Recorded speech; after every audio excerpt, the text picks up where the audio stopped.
আসসালামু আলাইকুম। এই গরমে মন প্রাণ ঠান্ডা করার মতো আজকে একটি পুডিংয়ের রেসিপি শেয়ার করব। আজকের পুডিংটি হচ্ছে আম আর দুধ দিয়ে তৈরি করব। তো প্রথমে এখানে আমি 2টা আম কেটে নিয়েছি।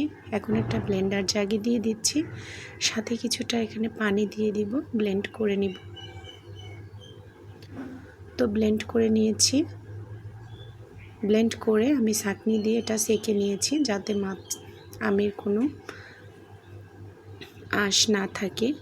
এরপর এখানে আমি চিনি দিয়ে দিচ্ছি আমার স্বাদ মতো। আপনারা আমের পরিমাণ অনুযায়ী চিনিটা দিয়ে দিবেন। আমি এখানে 3 টেবিল চামচের মতো দিয়েছি। আর আগার আগার পাউডার দিয়ে দিচ্ছি 1.5 চা চামচ। তো ভালোভাবে মিশিয়ে নিয়ে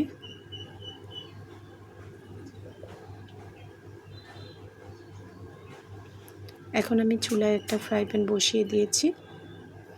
আমের মিশ্রণটা এখানে দিয়ে দিব। এখন অনবরত নাড়তে হবে।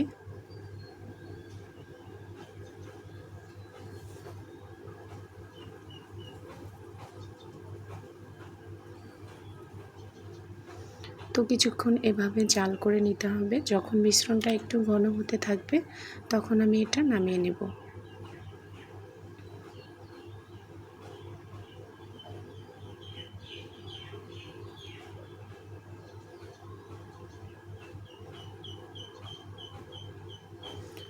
তো চুলার জালটা আমি মিডিয়াম টু লোয়ে রেখেছি। তো ওখানে এটা ঠান্ডা করে একটা বাটিতে রেখে দিয়েছি সেট হওয়ার জন্য। আর এখানে আমি 1/2 লিটারের মতো দুধ নিয়েছি। দুধটা ঠান্ডা অবস্থায় এখানে চিনি আর আগার আগার পাউডারটা মিশিয়ে নিতে হবে। তো এখানে আমি আমের মিশ্রণটা রেখেছিলাম। তো এখন এরকম টুকরো টুকরো করে কেটে নিব, যেহেতু আগার আগার পাউডার দেওয়া আছে। ঠান্ডা হলে এটা একদম জমে যাবে।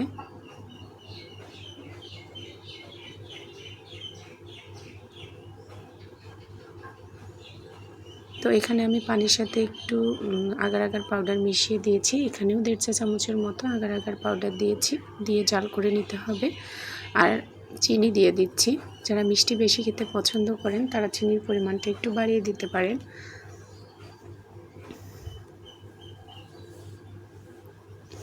তো আমি চিনির পরিমাণ কম দিয়ে বানিয়েছি।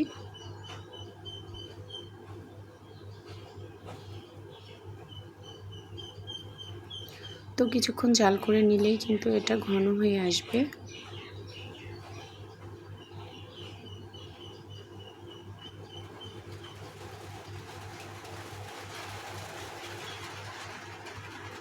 তো এখন আমি যে বাটিতে সেট করব সেই বাটিতে হচ্ছে ম্যাঙ্গো যে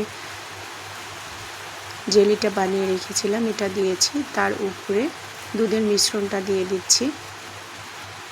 আমি 2টা বাটিতে সেট করব, ছোট ছোট বাটিতে। তো এটা ঠান্ডা হলে ফ্রিজে রেখে দিতে হবে, সুন্দরভাবে সেট হয়ে যাবে। এখন আমি মোল্ড আউট করে নিচ্ছি। এখন কেটে দেখাচ্ছি।